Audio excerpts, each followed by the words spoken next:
Hey guys, you're watching QDCrafts. So yesterday was the 15th anniversary of Avatar, The Last Airbender airing on TV, and I can't believe it's been that long since I first watched the gang come together. Avatar is definitely one of my favorite childhood shows of all time. If you haven't seen it, you definitely should check it out. It's on Netflix, I believe, so you should watch all 3 seasons of it. It's a beautiful story and it'll inspire you to take up martial arts like it did for me. Anyway, last year, just before I went on a trip to China, I made these 4 sprites of Avatar Aang, Katara, Sokka, and Toph. I brought these 4 sprites with me to different places in China so that I could find that perfect spot to take a picture of them.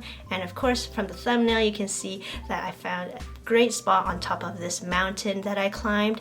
And along with making the sprites and showing you the time lapses of them, I wanted to show you some of my vlog footage of the place I went to in China that was really cool, and it felt like I was inside the Avatar universe. I heard that the creators of Avatar are making a live action series for Netflix, and I really hope that it is good because of that one thing that happened a long time ago that we will not mention. I am excited to see what they will end up doing for the live action. But anyway, let's start with one of my favorite characters, Katara.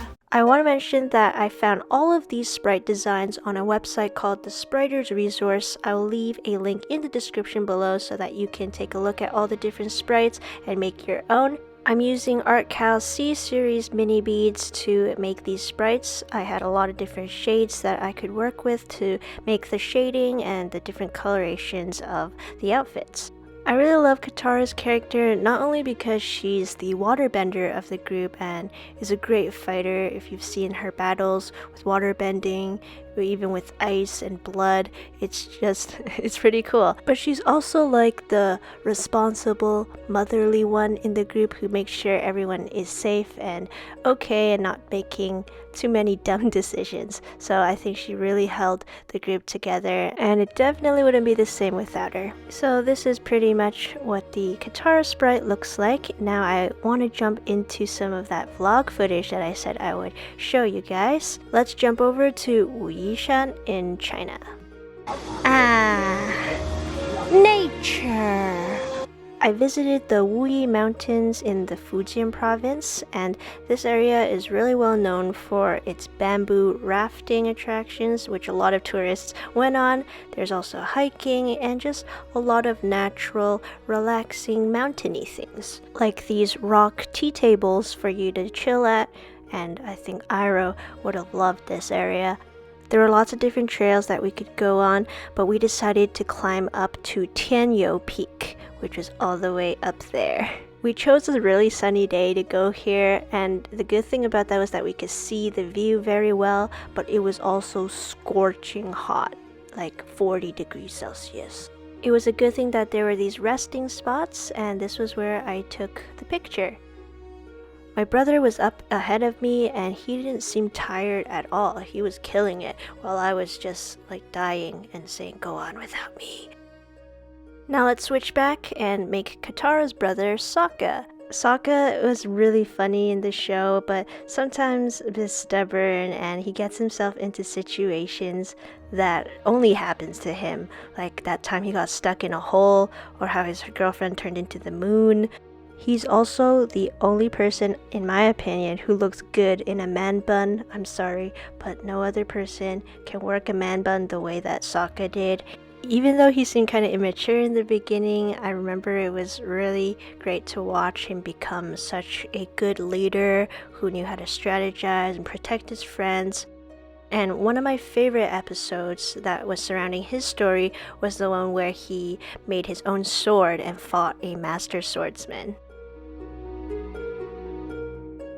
So that is the Sokka sprite, and let's continue climbing those stairs. At this point, I was almost to the top of the peak, and I had no perception of time. I didn't know how long I had been climbing. I just focused on one thing, which was to go to the top. My brother was killing it, of course, going way ahead of me, and my dad was even further behind. But eventually we all toughed it out and made it to the top. The one weird thing about this staircase was that there was supposed to be more of it, but it was closed off, I guess because of safety hazards.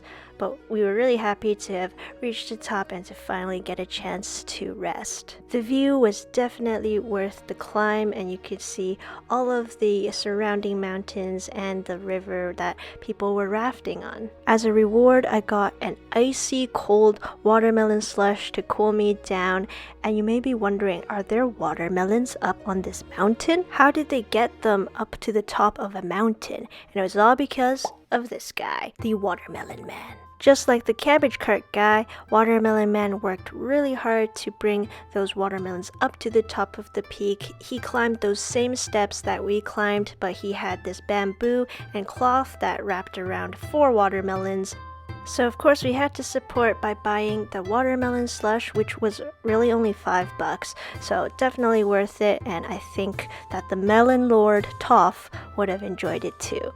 Toph is the earthbender of the group. She taught Aang how to earthbend, and she's also the first earthbender, I believe, to have started metal bending in that one episode where she was trapped. She can be sassy and very direct with her friends, but she's also really independent, and she's definitely very masterful at earthbending.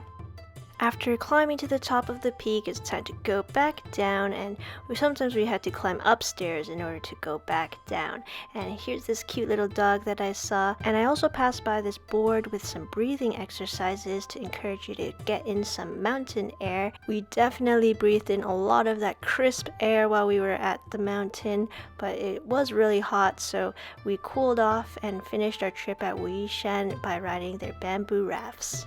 Last but not least, I'm making Aang. He is of course the Avatar and also the last Airbender.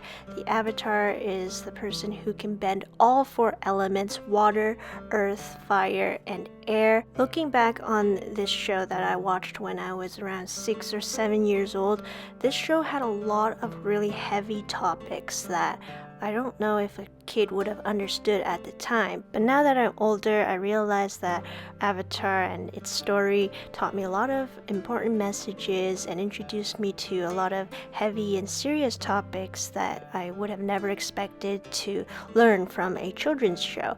And I don't think Avatar is just a kid's show. I think anybody can watch this show, and I still want to rewatch all 3 seasons of it again, so definitely check it out if you haven't already. So since you have to be very careful with mini beads, I'm using the masking tape method to cover up all of the beads so that I can take it off of the board. I want it to have a shiny finish, so I'm using my Artkal ironing film. And with my iron at setting number 1, which is the silk setting, I moved my iron in circular motions until the beads all fuse together. After one side is done, I flipped it over so that I can take the masking tape off of the other side. And then I ironed the other side as well with the same setting and the ironing film. I like to peel it while it's still just a little bit hot, and I peel it like this so that both sides are even, and then I place it on a flat surface and squash it with a heavy object. I did the exact same ironing process for the other 3, and that is how you make Toph, Aang, Katara, and Sokka.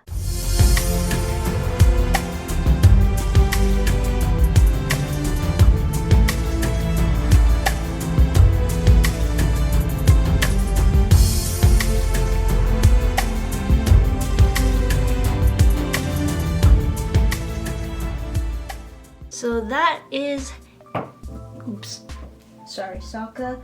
So that is the gang in mini bead form. I love mini bead sprites. They're so cute and detailed, and I've been putting these up on my wall in my dorm room. Thanks so much for making it to the end of the video. Let me know in the comments below which element you would bend if you could bend an element. I think I would be a waterbender. Water tribe.